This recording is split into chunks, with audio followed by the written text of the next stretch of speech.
Halo semuanya, selamat datang di Fashion Conversation. Saya Zornia Harisantoso dari Jakarta Fashion Week akan memandu diskusi kita kali ini yang akan membahas bagaimana teknologi mempengaruhi dunia fashion. Hidup kita memang saat ini tidak bisa lepas dari teknologi. Contohnya mudah aja deh kalau misalnya pergi keluar rumah, mana yang lebih dipilih kalau ketinggalan? Dompet atau smartphone? Tentu saja nggak pengen ketinggalan smartphone karena dari satu gadget aja kita bisa melakukan banyak hal, bukan hanya untuk menghubungi seseorang. Kita bisa memesan transportasi, makanan, transaksi, jual beli, segala macam lewat gadget. Jadi itu adalah salah satu contoh bagaimana teknologi telah mengubah hidup kita, tak terkecuali di dunia fashion. Tidak hanya dari cara pakaian dan aksesori yang dibuat, tapi juga mempengaruhi bagaimana kita mengonsumsi fashion. Media sosial dan informasi yang diakses dari gadget kita yang kita bawa kemana-mana telah menjadi etalase baru. Belanja online atau biasa dikenal dengan belanja daring lebih sering dilakukan dibandingkan pergi ke toko retail secara langsung. Apalagi pandemi memberikan peluang bagi pertumbuhan e-commerce di Indonesia. Pasti kita akan bertanya, jadi apa yang akan terjadi di masa depan? Bagaimana kita akan mengonsumsi fashion nantinya? Apakah kita akan meninggalkan toko retail? Puas nggak sih kita belanja melalui pengalaman virtual? Kapan lagi nih kita harus memegang-megang bahan, lihat-lihat, mencoba di fitting room gitu. Terus inovasi apa lagi yang bisa kita tunggu soal belanja, mencari informasi maupun inspirasi. Nah, hari ini kita akan berbincang-bincang dengan 3 wanita expert nih yang akan membantu saya dan Jakarta Fashion Week untuk menggali lebih lanjut topik mengenai fashion conversation kali ini. Dan saya akan memperkenalkan mereka. Yang pertama adalah Mbak Iren Inonu, VP of Marketing Branding Strategis Lazada Indonesia. Hai Mbak Iren, halo apa kabar? Kami ya. Halo.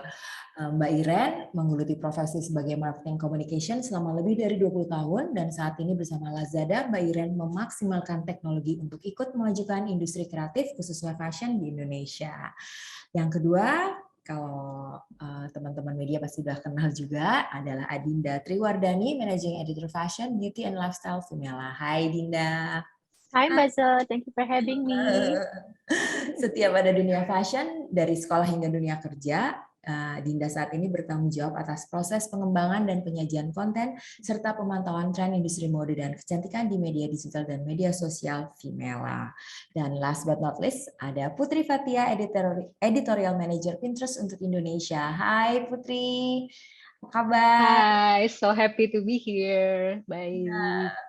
Bergabung di Pinterest sejak tahun lalu, 2020, ia memiliki visi untuk menampilkan sebanyak mungkin kreator Indonesia yang inspiratif untuk membantu Pinners menciptakan kehidupan yang mereka sukai. Dan itulah tadi bio singkat dari 3 panelis kita, narasumber kita hari ini. Dan sekarang saya lanjut aja ya, langsung dengan pertanyaan pertama kepada Dinda. Nah, Ya. Dinda, pengalaman di media cetak nih sekarang dan kemudian diteruskan digital. Bagaimana Dinda melihat perkembangan fashion trend dengan adanya new media? Bagaimana cara Dinda dan tim khususnya di Vimela mengambil perhatian untuk perhatian para today's digital natives? Nah, tentu sangat beda banget ya Mbak dari zaman 10 tahun yang lalu gitu ya. Kita masih heavy di trend gitu ya.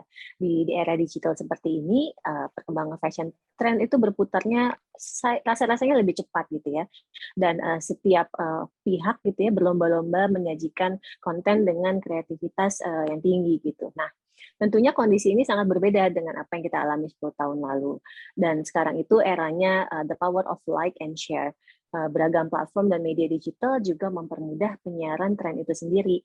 Nah, terbukti di era pandemi tahun lalu dan tahun ini, media dan platform digital lah yang menjadi penyelamat bagi para brand untuk tetap dapat menginformasikan koleksi terbaru mereka melalui penyajian konten yang beragam ya, seperti virtual fashion show, virtual event, fashion video, dan berbagai digital engagement lainnya.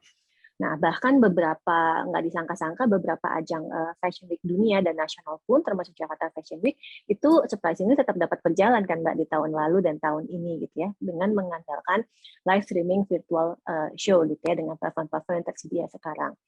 Nah, dan dari hasil yang kita sudah pelajari di 2 tahun ini, ternyata kita tetap dapat menyiarkan gitu ya, menyiarkan beritanya, menyiarkan trennya gitu, sehingga para peminat fashion itu tetap dapat up to date gitu ya, disajikan kepada audiens di seluruh dunia. Dan ujung tombaknya, menurut aku perputaran bisnis itu kan yang paling penting gitu ya untuk semuanya bisa tetap hidup gitu. Perputaran bisnis di Indonesia fashion ini tetap bisa berjalan di ujung tombaknya gitu ya, dengan hadirnya beberapa online shop dari masing-masing brand dan hingga e-commerce gitu. Jadi itu sangat-sangat rantai yang terus berputar, dan menurut aku itu yang membuat dunia industri fashion itu bisa bertahan di 2 tahun belakangan ini. Jadi bisa dibayangkan kan kalau misalnya di saat 2 tahun ini media dan platform digital itu nggak se-eksis dan nggak secanggih sekarang. Nah, gimana tetap mereka audiens itu tetap tertarik gitu ya untuk klik media-media dan platform yang kita sajikan. Kita juga harus mulai adjust gitu ya untuk tahu target market kita siapa, umurnya berapa, behavior-nya seperti apa, dan itu bukan sesuatu yang sulit gitu, karena masing-masing platform itu sudah punya mesin analitik sendiri, Mbak. Nah, itu yang kita gunakan setiap hari gitu untuk kita bisa menyasar konten yang tepat gitu. Oke, jadi itu juga salah satu trik bagaimana cara mengambil perhatian mereka juga ya, konten apa yang lagi hit langsung. Jadi memang apakah itu termasuk yang ada mesin, ada data, apakah itu termasuk prinsip mendasar kalau menciptakan digital information platform, kalau menurut pendapat Dina? Betul, ya menurut aku betul. Karena kita tidak bisa baru mikir sekarang mau nyajiin apa sejam kemudian gitu, itu nggak bisa gitu. Jadi tetap harus punya data yang tepat gitu ya untuk kita bisa, oke, berarti yang lagi naik itu di keywordnya A, B, C gitu. Oke, A, B, C inilah yang akan kita ulik di 3 jam ke depan. Karena 6 jam berikutnya itu udah berubah loh, Mbak. Benar-benar sangat dinamis gitu. Jadi itu yang kadang-kadang kalau orang dulu kita beli dari print ke digital agak megap-megap gitu istilahnya, karena shock, karena pergerakan keyword itu bisa berubah gitu. Kadang karena ada peristiwa besar apa, terus kita kegeser. Nah itu kita mesti ini lagi gitu, perbanyak lagi kontennya supaya keyword yang mau kita sajikan dan kita sasar itu naik lagi di keyword harian itu. Jadi nggak ada lagi nih kayak ya mungkin sekarang jadi responnya serba bukan hanya data ya. Jadi kita harus tetap kreatif, tapi kita juga harus pintar main data ya. Dan itu menit-menit kan ya, Dinda ya? Yes. Oke, terus ngomong-ngomong soal mesin atau tools yang dipakai, Pinterest, aku mau nanya nih sama Putri, Pinterest kan sebagai mesin pencari visual ya, biasanya orang mencari inspirasi, ide itu lewat Pinterest. Konsumen fashion juga kan orangnya audiensnya sangat visual dan mengklaim bahwa Pinterest membantu mereka menemukan inspirasi desain dan ide produk terbaru. Bisa diceritakan nggak gimana sih tentang ini dan fitur apa di Pinterest yang menurut Putri atau pengalaman di Pinterest yang paling bermanfaat bagi industri fashion? Iya bener banget tadi yang Mbak Zurnia bilang, kalau Pinterest itu sebenarnya lebih tepat kalau kita bilang sebagai visual discovery engine, jadi kayak mesin penemuan visual. Jadi isi kita tuh di Pinterest untuk membantu pinners menciptakan kehidupan yang mereka sukain. Kita juga nggak mau kalau user cuma terus-terusan browsing aja, tapi kita juga berusaha selalu untuk gimana caranya user bisa bawa itu ke reality. Untuk itu kita selalu kayak berusaha membuat hasil search sama browsing experience lebih relevan dan personalized. Karena kan everyone is different, punya different needs, different uniqueness. Jadi terutama untuk dalam kayak pencarian industri fashion dan beauty, kita punya, kalau kita search misalnya tentang rambut atau tentang baju, kita punya feature yang bisa membuat user memilih hasil pencariannya itu berdasarkan skin tone range-nya. Kan sedunia tuh beda-beda ya, skin tone range-nya unik masing-masing. Jadi mana sih kalau misalnya lagi cari ide makeup, bisa dipilih skin tone range kita tuh yang mana. Jadi itu nanti hasilnya lebih relevan sama sesuai dengan keadaan kita gitu kan. Terus sekarang belum lama ini, beberapa bulan yang lalu, ada juga pencarian berdasarkan hair pattern. Karena kan seluruh dunia lagi-lagi punya hair pattern yang berbeda. Di belahan dunia lain-lain tuh beda-beda hair pattern-nya. Jadi kita banyak invest di AI kita untuk sebisa mungkin membuat pencarian itu sangat relevan sama pinner, dan jadi bukan cuma cari aja, setelah itu mereka mungkin merasa bisa membuat ini menjadi reality gitu kan. Terus kayak belum lama ini kita punya feature namanya takes. Jadi kalau misalnya ada desainer yang upload bajunya, terus habis itu ada orang yang beli dan try, bisa langsung upload di situ, dan di situ kelihatan siapa aja yang sudah mencoba. Dan di beberapa negara sekarang kita lagi coba feature virtual try on. Misalnya ada lipstick, ada apa, kita bisa kayak langsung coba gitu. Jadi emang yang tadi seperti kata Mbak Dinda juga, emang endless banget sih kalau teknologi ini, kayak nggak bakal ada berhenti-berhentinya untuk, terutama untuk industri fashion dan mode, ini benar-benar masih bisa kayak berkembang banget. Gitu. Jadi di Pinterest pun juga fiturnya makin terus dan tapi memang nyambung sih tadi ya kan, tadi Dinda juga bilang yang penting kan trend like itu kan orang juga share, terus juga di Pinterest juga Pinterest bisa di boardnya mereka bisa mencari ide makin banyak, apalagi tadi kan dari search ke reality-nya juga lebih dipermudah ya gitu ya. Nah terus aku mau kembali lagi nih ke Dinda nih, tadi kita ngomongin dunia digital, Dinda juga tadi bilang berlomba-lomba dengan angka waktu, itu udah wajib banget ya.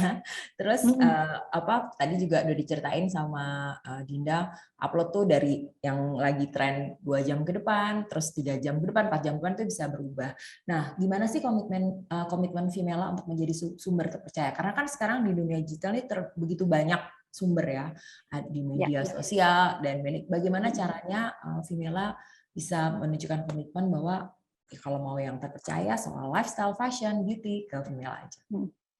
Oke, jadi kita juga ya tentunya kalau awak media itu pasti build relationship with the official narasumber gitu ya. Itu yang pertama gitu. Jadi setiap ada isu apapun kita akan kontak narasumber yang dari ininya dia gitu ya. Benar-benar kita kontak dulu untuk konfirmasi. Itu yang pertama. Lalu yang kedua, kalau memang kita sedang mengejar keyword keyword wordingnya supaya naik dulu gitu ya di visibility Google, itu yang penting beritanya kita naik, tetapi kita masih kasih keterangan. Pada saat ini masih menunggu konfirmasi dari narasumber gitu. Nah, ya jadi itu boleh. Maksudnya etikanya boleh seperti itu gitu. Nanti kita di detik berikutnya atau mau cuma beda 5 menit 10 menit nggak ada masalah karena jam tayang itu bebas kan. Habis itu kita susulkan begitu narasumber kasih update, nanti kita update langsung. Kan ngeditnya itu kan bisa kapanpun tuh Mbak, enaknya gitu. Kalau dulu kan kita print, kita bahkan edit ya di edisi berikutnya gitu. Nah, kalau sekarang tuh thank God banget enggak gitu. Jadi kita bisa langsung kasih revisi atau kasih tambahan informasi, begitu narasumber berikutnya bisa kasih respon ke kami gitu untuk menanggapi sebuah isu. Nah, kalau dari kacamata besarnya Vimela.com itu sendiri kan memang bagian dari sebuah media digital group besar KLY yang di bawah naungan MTech Digital. Jadi kami merasa cukup beruntung ya berkembang di era yang tepat gitu, sehingga behavior dunia digital yang sangat dinamis bisa kami ikuti dengan cukup baik. Salah satunya selain tadi gitu ya membuild koneksi dengan narasumber yang terpercaya, kami itu juga didukung tim back-end yang sangat lengkap Mbak untuk dapat bisa menyajikan konten yang aktual dan terkini gitu. Dari mulai tim redaksional yang harus komplit, tim social media traffic, jadi begitu naik langsung dilempar ke tim social media traffic yang mereka divisinya sendiri. Lalu tim SEO yang akan selalu memberikan monitoring minutes by minutes gitu ya, kayak satu keyword aja gitu, misalnya Lady Gaga gitu ya, dia launching premiere gitu, Gucci misalnya. Nah itu dia langsung Lady Gaga baju berwarna ungu, Lady Gaga, terus nanti ada desainer. Jadi itu ada turunannya, dan itu yang harus kita terus sajikan gitu ya, sampai nanti keywordnya sudah berubah, jadi udah trendingnya udah turun gitu. Lalu ada tim digital monitoring, itu pendampingnya SEO, lalu ada tim product development, ada tim digital marketing, dan yang paling penting adalah tim product growth dan data analyst gitu. Jadi mereka lah yang merangkum setiap sekian hari kita minta laporan, apa yang spike, apa yang enggak, apa yang perlu kita tinggalkan, apa yang kita perlu tambahkan kontennya. Nah, semua divisi ini nih harus beriringan nih Mbak, nggak bisa jam masuknya beda-beda. Akhirnya kita memutuskan untuk semuanya itu harus masuk setiap hari libur, tanggal merah semuanya tetap ada, dan kita bikin shifting, lalu dari pagi sampai malam, dan monitoring itu 3-5 kali dalam sehari untuk each media group kami. Jadi masing-masing punya timnya sendiri-sendiri untuk kita selalu update keyword apa yang sedang naik dan harus kita garap gitu. Oke, jadi memang udah kelihatan ya. Cukup panjang gitu. Nah, terus ternyata kan kalau kemarin itu kan kita selalu berpikir dulu ya, 10 tahun kita berpikir, kayaknya kalau misalnya kita shifting digital, itu akan lebih, akan lebih susunan struktur redaksional mungkin akan lebih ini gitu ya. Lebih streamline. Ternyata gitu. Ternyata nggak juga gitu. Nah, karena jumlah konten yang harus kami sajikan ya gitu untuk menargetkan goals page view sekian, session sekian, user sekian untuk mencapai target itu ternyata kita harus benar-benar ada perhitungannya gitu dari tim analitik. Nah, saat ini di Femela.com sendiri dalam sebulan kita harus menggarap konten itu 2.900 sampai 3.000 konten dalam sebulan.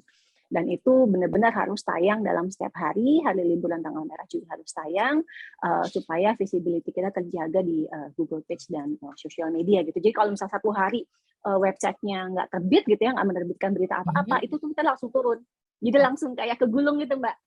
Gitu. Jadi behavior-nya itu sangat dinamis banget gitu. Akhirnya kita udah punya pattern, trial and error gitu ya. Ya udah berarti emang harus segitu jumlah kontennya, tidak bisa kurang. Kalau lebih syukur. Tapi kalau kurang nggak bisa. Oke, jadi memang komitmennya udah jelas, jadi bisa menjadi sumber terpercaya.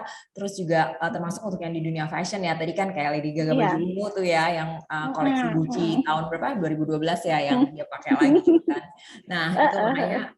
Terus juga itu pasti saya tahu pasti di Pinterest sudah banyak pasti ya yang ngepin itu, dan memang kan tadi juga udah dijelaskan baik oleh Putri maupun Dinda juga supaya kontennya banyak, semua ngeliat, semua suka, tercapai, di like, di share, dan akhirnya kan tadi juga seperti kayak virtual try on, orang akhirnya jadi beli nih ya kan, jadi beli produknya gitu. Nah makanya nggak heran kalau pada tahun 2020 dan 2021 terkait dengan pandemi jumlah transaksi melalui e-commerce meningkat secara signifikan karena orang jadi lebih mudah nih belanjanya. Makanya sekarang saya mau ngobrol nih, mau bertanya kepada kepada Mbak Iren. Menurut Mbak Iren nih, tadi kan udah meningkat nih ya secara signifikan nih orang belanja di e-commerce selama 2 tahun terakhir. Kalau nggak ada pandemi, apakah teknologi digital akan mengambil alih perilaku konsumsi ini kira-kira kalau menurut Mbak Iren?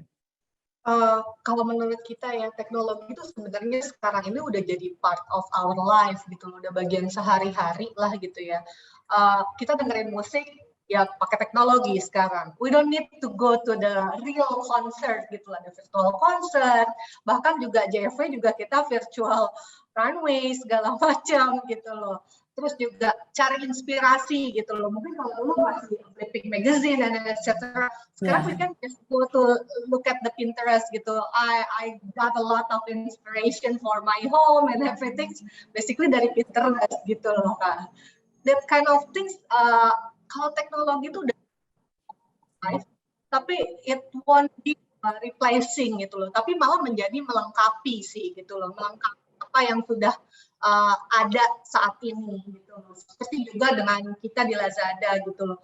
Kita akan melengkapi dengan teknologi yang ada di Lazada adalah melengkapi apa yang sudah ada. Kita memberikan experience kepada pecinta-pecinta fashion di Indonesia untuk bisa membeli produk-produk di Lazada dengan cara aman, nyaman, dan juga berkualitas. Terutama pas ketika pandemi kan, kita susah banget mau kemana-mana nggak bisa, lockdown and everything. So jadi kita memang this kind of e-commerce and everything, ya kita juga mengambil kesempatan ini sebagai is our way to complement our conventional ways sebenarnya untuk cara kita membeli gitu. Lebih seperti itu sih, kita tidak melihat ini sebagai sesuatu yang menggantikan, complement each other gitu loh. Apalagi pas ketika show Miran waktu di JFW, kita kan juga ada feature yang baru yang kita tawarkan, See Now Buy Now. Jadi kalau di fashion show sebelumnya itu kan mungkin kita hanya bisa nge-reach ya berapa orang sih dalam satu fashion show.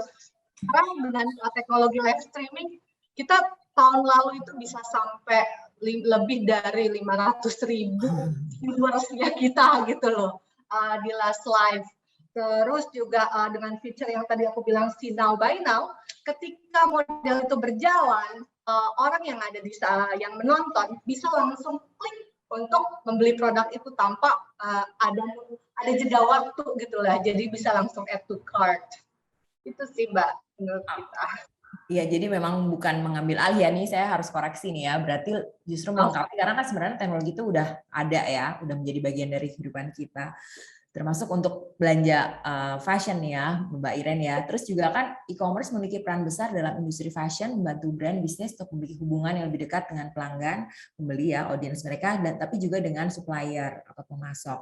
Kalau dari pengalaman Mbak Iren di Lazada, bagaimana sih e-commerce membantu brand memiliki hubungan yang lebih dekat dengan audiens? Selain beberapa feature atau gimana? Ada cerita yang lucu sih dari salah satu seller kita, ya bukan lucu, inspiring tepatnya sih ya, dari salah satu seller kita. Dia produk lokal, quite big brands. Dia punya ada sekitar lebih dari 200 toko lah malah ya, offline store gitu loh. Awalnya mereka tuh merasa worry gitu loh, kalau misalkan dia punya toko di online, nanti yang tadi seperti Mbak Zornia bilang, cuma jadi substitute gitu loh. Orang-orang yang datang ke tokonya dia akan beli di online. Karena most probably kemungkinan online store itu biasanya ya, quote-unquote, perceive as lebih murah kan, gitu loh. Nah, mereka punya worry seperti itu. Tapi ternyata surprisingly, itu tidak terjadi. Yang terjadi malah, itu nambah share-nya mereka. Jadinya di offline, tapi ada dua, jadi terbentuk dua konsumer buat mereka. Yang advance akan konsumer yang memang udah aku bilang specialty, karena dia specialty store sih sebenarnya. Yang advance akan beli ke tokonya mereka langsung karena pengen lihat feel the product, mau lihat touch and feel-nya, dia mau tahu karena barang-barangnya juga lumayan mahal gitu. Sementara kalau yang masih amateur, yang baru-baru coba gitu, pasti mereka akan belinya lewat online gitu loh, di tempatnya kita. Nah, itu benar-benar surprise, mereka surprise banget, dari tadinya nggak punya worry, akhirnya jadi confidence, oh I can do this, I can do that. Jadi mereka malah jadi punya banyak hal yang akhirnya mereka kerjakan dengan tim komersialnya kita gitu ya. Nah, terus juga bisa merich ke kota-kota yang memang mereka juga nggak ada di kota tersebut gitu loh. Jadi I think e-commerce itu membantu banget buat seller untuk memasarkan produknya, sementara juga untuk si konsumer sendiri untuk mendapatkan produk dengan cara murah tadi, aman dan nyaman. Jadi malah untung dia punya dua audiensnya makin bertambah ya, target market jadi makin luas ya. Iya, itu surprise banget, inspiring story sih, karena ini coming from the real story dari owner of the particular brands. Iya, justru yang dari toko online mungkin tadi kan seperti Mbak Iren bilang, ada dari kota-kota yang dulunya mungkin nggak kepikiran ya dia punya konsumen atau ya kan, atau punya penggemar karyanya yang di kota-kota itu, tapi sekarang semuanya bisa terjangkau karena belinya lewat Lazada atau lewat e-commerce gitu. Dan tentu saja mereka juga jadi tahu karena kan ada media sosial yang yang beli akhirnya ngepost ya kan, mungkin mereka juga share lagi, like lagi, dan makin banyak lagi kan yang datang lagi ya, entah mau ke offline-nya atau online store-nya ya. Betul, Mbak. Nah, makanya lahirnya media sosial memang membuka jalan bagi hal-hal baru yang sebelumnya kita nggak pernah kepikiran nih. Jadi makin muncul ya kan influencer dan juga kampanye digital. Nah, sekarang aku mau kembali lagi nih ke Putri nih. Pendapat Pinterest tentang munculnya influencer dan makin heavy-nya kampanye digital untuk mempromosikan produk-produk fashion, bagaimana nih pendapat? Iya, sekarang makin lama makin seru banget ya, dan kita juga excited sebenarnya melihat perkembangan user di Indonesia yang lumayan tinggi, terutama dari kalangan kayak milenial sama Gen Z. Sekarang mereka bukan cuma sekedar mencari inspirasi, tapi mereka juga memberi inspirasi sebagai kreator. Kan mungkin banyak yang belum ngeh kalau di Pinterest itu juga merupakan tempat kreator untuk berkembang, karena sebagai kreator kita bisa tap in. Kan kalau kita jadi kreator tuh kita mesti tap in seluas mungkin audiens dari semua platform kalau bisa kan. Jadi karena setiap platform pasti punya perbedaan audiensnya masing-masing, jenis karakter audiensnya beda, jenis audiensnya beda, dan purpose audiensnya beda. Kalau di Pinterest tuh tipe orangnya adalah orang yang datang jauh-jauh hari pada saat mereka pada tahap perencanaan, mereka yang lagi aktif mencari inspirasi dan siap mewujudkan inspirasi itu menjadi kenyataan, seperti tadi atau kata Bu Iren kan misalnya mau nyari home deco atau baju atau segala macam. Jadi kalau kayak di Pinterest saja misalnya emang orang-orangnya itu kayak Lebaran misalnya April, dari Januari itu search model baju Lebaran, model kaftan segala macam tuh udah muncul di engine pencarian kita. Jadi di data kita udah muncul, oh orang-orang udah mulai cari nih tentang Lebaran, model-model baju apa kayak gitu-gitu kan. Jadi orang yang datang jauh-jauh hari itu mereka datang ke Pinterest untuk nyari inspirasi dan mereka itu pengen ketemu sama kreator yang ngasih inspirasi. Jadi dalam hal ini bisa jadi kreator, bisa jadi brand fashion dan macam-macam. Jadi ini adalah kayak opportunity yang bisa tap in banget karena orang-orang ini adalah orang-orang yang emang actively searching for inspiration dan emang mereka tuh emang pengen mengubah keinginan mereka itu menjadi kenyataan kayak gitu. Jadi ini tuh satu opportunity dari Indonesia karena selama ini kalau kayak orang search mungkin banyak kan ketemunya search dari luar negeri gitu kan, sedangkan usernya yang itu sebenarnya lebih mungkin better experience kalau mereka bisa menemukan sesuatu brand-brand dari Indonesia yang abis itu mereka bisa langsung beli bahkan ketika menemukan itu gitu kan. Jadi disitulah saya merasa kalau misalnya opportunity-nya besar banget buat kreator Indonesia untuk tap in audience di Pinterest karena emang saat ini audience-nya growing tapi memang brand dan kreatornya belum banyak. Jadi ketika orang misalnya cari home deco, cari baju lebaran atau cari kayak gitu-gitu masih ketemunya dengan yang luar negeri kayak gitu kan. Jadi seharusnya di situ tempatnya kreator bertemu dengan si audiens yang lagi nyari inspirasi itu. Jadi sehingga nanti kembali lagi ke misi kita, mereka bisa mewujudkan kehidupan yang mereka sukai menjadi kenyataan kayak gitu. Apalagi kalau misalnya memang kreatornya kan kearifan lokal ya, jadi mungkin lebih dekat, lebih tahu gitu ya. Kalau biarpun sekarang sih sebenarnya karena kan dengan adanya teknologi itu semua, apalagi virtual itu semua jadi universal ya. Apa yang ada di belahan mana kita juga bisa langsung segera gitu. Tapi memang kalau ada mungkin kayak tadi Putri bilang kreator lokal dan lain-lain itu jadi lebih dekat ya gitu. Mungkin Dinda ada pendapat? Trennya juga beda ya Mbak. Maksudnya kan kalau kayak di Indonesia itu sebenarnya salah satu fashion trend yang paling banyak dicari itu adalah juga hijab fashion. Hijab fashion kan kita harus own it sebagai orang Indonesia dengan populasi musim terbesar gitu kan. Jadi tapi mungkin sekarang masih kayak banyaknya adalah kreator-kreatornya yang dari luar negeri gitu, bukan dari Indonesia gitu. Padahal kan tren fashion hijab di Indonesia itu benar-benar nggak kalah banget gitu, bagus banget. Jadi kita juga expect kedepannya semakin banyak konten lokal yang jadi misalnya Lebaran tahun depan orang-orang kalau search sesuatu yang baju Lebaran atau segala macam bisa ketemu dengan yang hasilnya dari Indonesia. Iya, apalagi gaya modest wear di Indonesia tuh beda. Memang paling kalau menurut saya sih paling oke ya. Kayak tiap tahun tuh ada sesuatu yang baru gitu kalau di Indonesia kayak Lebaran nih kayak tahun kapan kaftan, tahun ini apa abaya segala itu tiap tahun tuh selalu ada yang baru gitu kan kalau di Indonesia. Iya. Kalau menurut pendapat Dinda gimana nih Dinda kalau menurut tentang tren supaya para kreator lokal lebih banyak menampilkan koleksi-koleksi mereka gitu di media sosial, menurut Dinda gimana berdasarkan pengalaman? Iya, jadi sebenarnya dengan adanya bantuan kayak aplikasi seperti Pinterest gitu ya kan mereka sudah memiliki akun-akun official gitu ya. Jadi itu kita bisa juga di media itu kita jadikan sebagai sumber untuk dijadikan sebuah berita artikel Mbak gitu. Jadi benar-benar bisa dan itu sangat-sangat menarik sih benar. Kalau misalnya jelang Natalan, Lebaran, Ramadan gitu ya pasti itu nggak jauh-jauh dari inspirasi busana memang dan inspirasi makeup dan inspirasi rambut. Nah itu memang biasanya kita pun selain mengkontak narasumbernya langsung, kita juga mengambil dari inspirasi dari Pinterest gitu untuk kita jadikan artikel gitu. Waktu itu kalau nggak salah pernah juga ya Mbak ya Pinterest juga rajin kok maksudnya share gitu ke teman-teman media inspirasi make up untuk acara-acara tertentu gitu. Jadi udah ini akun-akunnya udah di share ke kami. Nanti kami tinggal olah menjadi sebuah artikel yang menarik gitu. Jadi mereka bisa langsung referensinya dari Pinterest gitu. Dan itu sangat berarti kan kita bisa media dan aplikasi semacam Pinterest itu bisa bekerja berdampingan gitu untuk menyajikan konten kepada readers kami masing-masing. Gitu, iya benar. Jadi seperti tadi ini kayak saya nyambungin nih cocokologi sama apa yang tadi Mbak Iren bilang. Memang kita saling melengkapi ya. Jadi nggak ada yang mengambil alih nggak ada yang Tidak ada.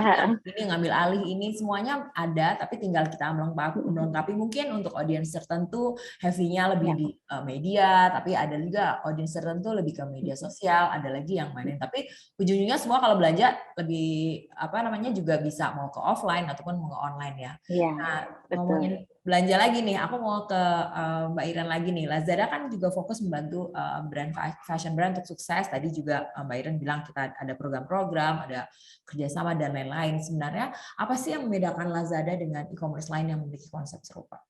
Atau memang konsepnya berbeda sendiri?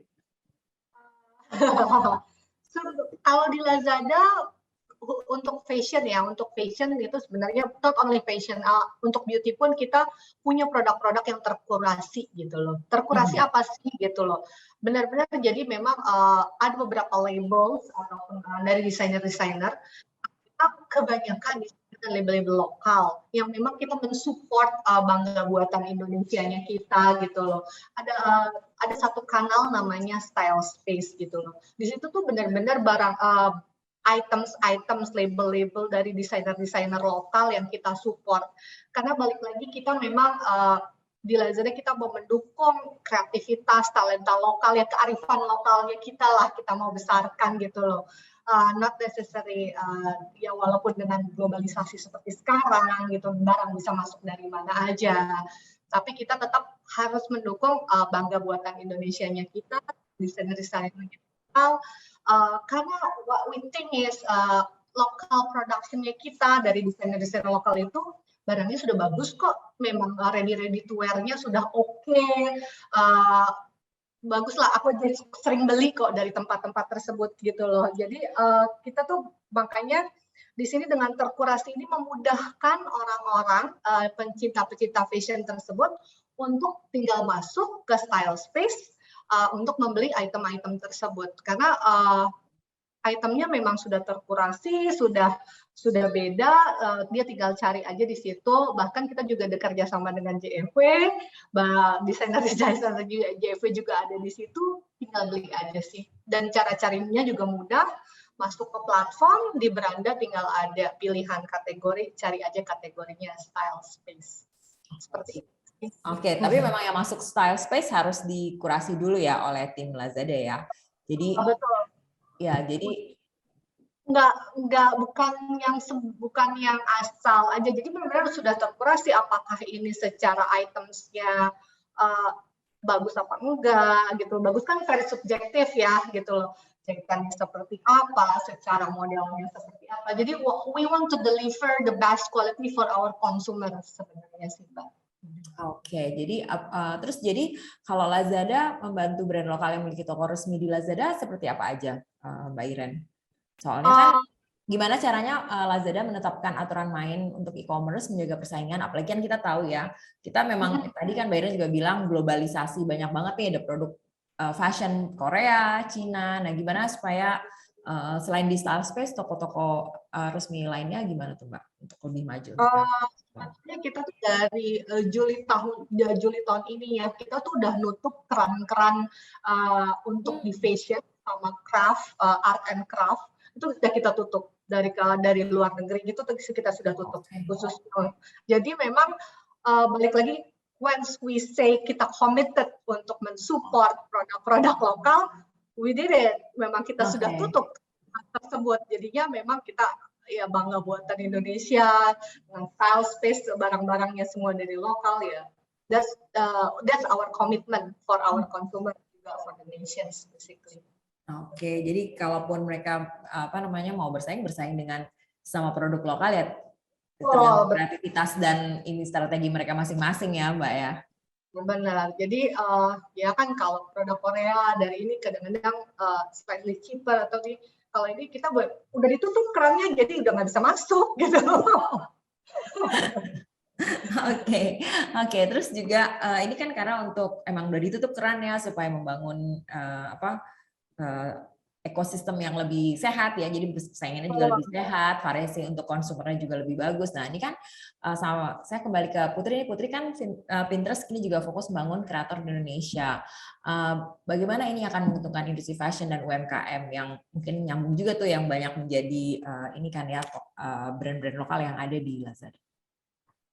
Ya itu like very good question banget. Jadi kayak tadi yang seperti aku bilang ada very opportunity yang gede banget karena dari saat ini kan belum banyak. Terus sebenarnya kita mau share juga kalau 97% dari pencarian yang terpopuler di Pinterest tuh without brand. Jadi misalnya orang cari atasan, blouse, itu kan cuma nyarinya misalnya blouse kerja, tapi nggak ada yang nyarinya misalnya blouse kerja brand XXX gitu kan, search-nya kan nggak begitu. Jadi disitulah adalah kesempatan untuk brand ketemu sama orang-orang yang cari itu kan, yang karena 97% search itu nggak ada brand, jadi silakan aja brand untuk menyambut orang-orang yang lagi search itu gitu kan, karena mereka emang aktif dan pengen cari dan pengen beli, jadi itu kan very good opportunity. Terus 98% spinner itu bilang kalau mereka mencoba sesuatu yang baru setelah mereka membuka Pinterest, itu kan juga opportunity lagi. Maksudnya emang audiensnya tuh audiens yang aktif, bukan yang cuman lagi lihat-lihat, tapi emang yang udah siap nih mau dikasih apa dia udah siap gitu. Jadi udah gitu kalau di Pinterest kan sebenarnya konsepnya nggak terlalu, makanya kita bilang discovery karena semua orang bisa menemukan, bukan hanya orang yang follow ya kan. Jadi kalau misalnya mungkin di sini yang pakai Pinterest mungkin nggak pernah merasa follow siapa-siapa juga, tapi menemukan banyak konten gitu kan, karena disitulah algoritma AI kita bekerja kan.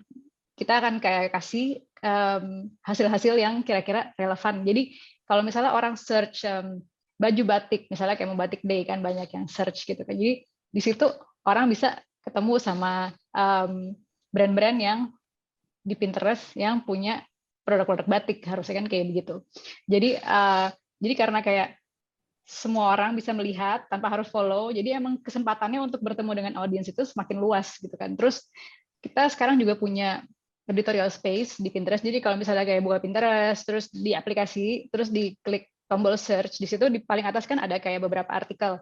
Nah itu adalah artikel curated dari tim editorial kita yang tiap hari itu berganti. Jadi tiap hari, bukan seminggu sekali atau sebulan sekali, jadi tiap hari kita ganti, tiap hari kita selalu kayak Mbak Dinda tadi sebenarnya kan kayak berusaha capture tren-tren apa sih gitu yang lagi paling baru, yang lagi paling disuka, karena kan orang datang ke Pinterest itu mau cari inspirasi, jadi kita harus juga selalu berusaha kejar-kejaran lagi ada apa nih yang baru gitu kan. Jadi di situ kita menampilkan juga brand-brand, kreator-kreator yang menurut kita itu memiliki potensi yang besar untuk menginspirasi pinners. Jadi itu juga tadi kita curated, jadi bukan kayak dari algoritma. Kalau yang tampil di situ adalah kreator dan brand yang di curate sama tim editorial kita, dan kita biasanya reach out ke mereka untuk kayak menampilkan mereka semua. Jadi biar mereka juga, jadi dari AI-nya juga, dari tim editorialnya juga, kita benar-benar support gimana kreator dan brand bisa grow di Pinterest kayak gitu nggak.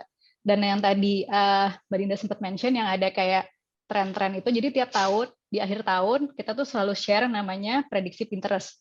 Prediksi Pinterest itu bukan laporan tren, tapi prediksi laporan tren yang akan terjadi di tahun depan. Itu ngambilnya adalah dari sinyal-sinyal yang dari user-user, dari search, dari browsing experience, dan lain-lain.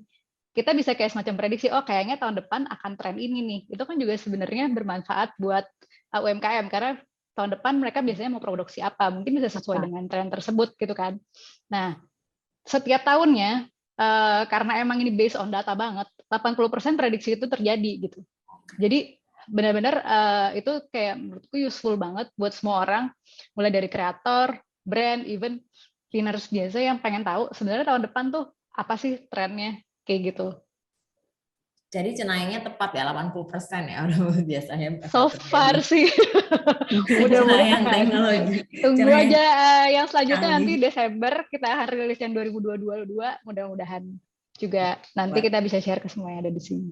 Oke, jadi udah ada prediksi, terus juga makin banyak fitur yang bisa menguntungkan industri fashion dan UMKM. Mungkin ini juga bisa dibilang Pinterest jadi tempat yang tepat untuk beriklan dan mungkin jadi nanti akhirnya memasarkan brand fashion. Ada pemikiran nggak sih Pinterest mungkin nanti menjadi social media commerce?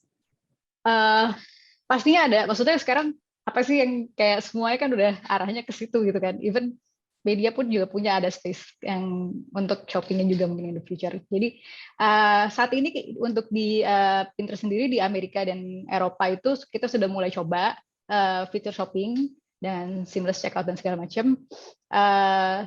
Kita benar-benar excited banget, pengen banget segera juga bawa itu ke Indonesia supaya bisa untuk support UMKM yang ada di Indonesia juga. Oke. Dan kalau untuk Mbak Iren, kalau langkah selanjutnya untuk Lazada apa lagi nih selain e-commerce? Tapi e-commerce-nya itu jadi ekosistem sendiri ya, udah segala macam. Mungkin ada yang terbaru? Untuk saat ini kita masih tetap meningkatkan kualitas kita lah, nilai tambah kita. Kita akan tetap di jalurnya kita untuk membangun ekonomi ekosistem digital basically. Terus juga dengan dua nilai yang selalu kita akan selalu berikan, yaitu kita akan memberikan meningkatkan layanan lebih kepada mitra-mitra kita sendiri, yaitu seller, brands, terus juga bahkan mitra-mitra UMKM juga ada di kita gitu loh. Kedua juga memberikan pengalaman yang lebih menarik yang untuk para pembeli sendiri gitu loh.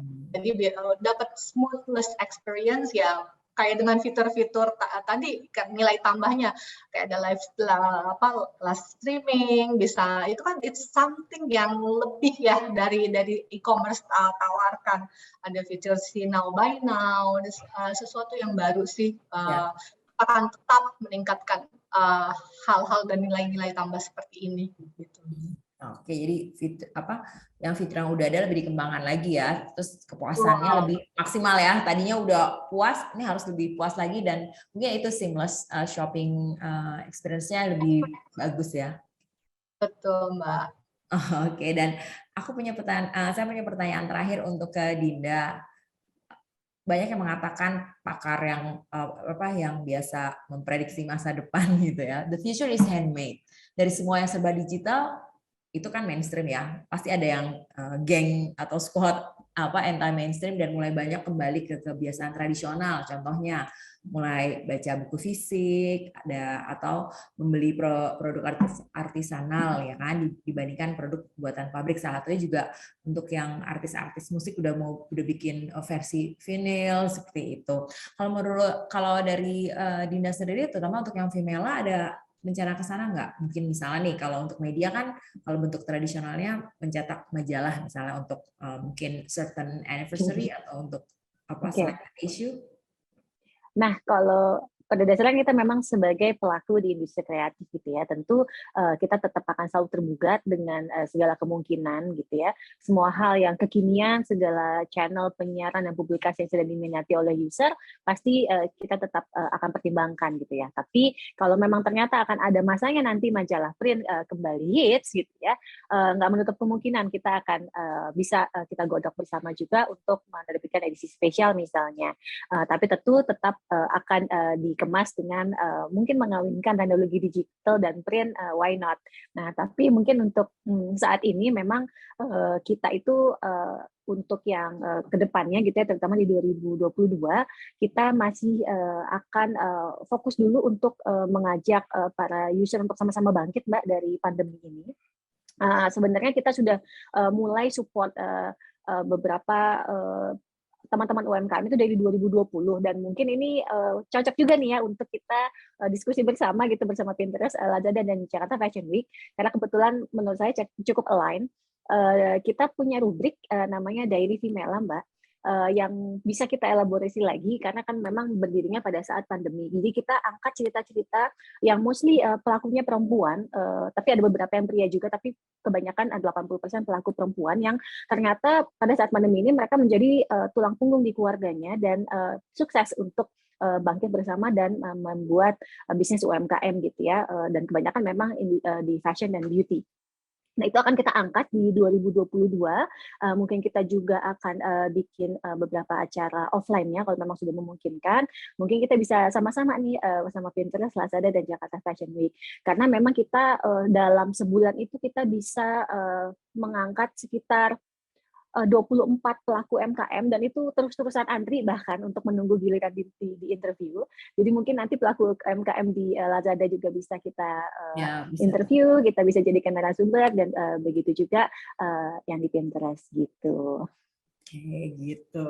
Oke, menarik sekali. Jadi ternyata sebenarnya yang nyambung ya. Jadi kita mulai dari kemungkinan orang sudah semakin aware tentang digital di media sosial, terus tapi juga memang ada kalanya memang untuk yang informasi tertentu memang harus perlu sumber terpercaya kan, yang untuk dari untuk visualnya ataupun untuk tulisannya, dan tapi memang muaranya adalah karena itu udah di like, udah di share.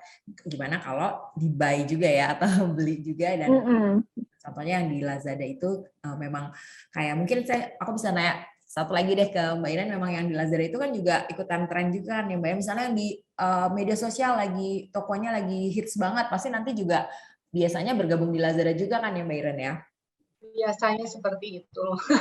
Jadi emang harus lihat-lihat juga ya, semuanya tuh memang kayaknya kalau di era digital ini, terutama di pandemi, orang jadi harus lebih buka mata, artinya apapun kanal yang bisa kita lihat, kita memang harus selalu pantau. Dan tapi tadi juga udah dikasih contoh oleh Dinda, memang rantainya panjang. Mungkin saya juga tahu pasti di Pinterest dan Lazada juga seperti itu, rantainya panjang, timnya juga banyak, dan semua bertanggung jawab supaya nanti akhirnya konsumen seperti mungkin saya sebagai pribadi jadi senang mau ngapain, nyari inspirasi gampang, tinggal belanja juga lebih mudah, cari informasinya juga udah lebih oke gitu ya. Betul banget. Jadi terima kasih banget kepada Mbak Iren juga Putri dan Dinda yang telah berbagi informasi dan diskusi bersama hari ini di Fashion Conversation Jakarta Fashion Week 2022. Jadi aku mau kita tepuk tangan dulu dong biar masing-masing. Thank you semuanya. Terima kasih berguna banget. Dan untuk info lebih lanjut tentang Jakarta Fashion Week, silakan mengunjungi kami di media sosial dan situs web www.jakartafashionweek.co.id. Terima kasih sekali lagi untuk 3 narasumber yang cantik-cantik, dan terima kasih juga untuk masukannya semuanya. Saya Zoria Hersantoso pamit, stay safe dan sampai bertemu di Fashion Conversation lainnya.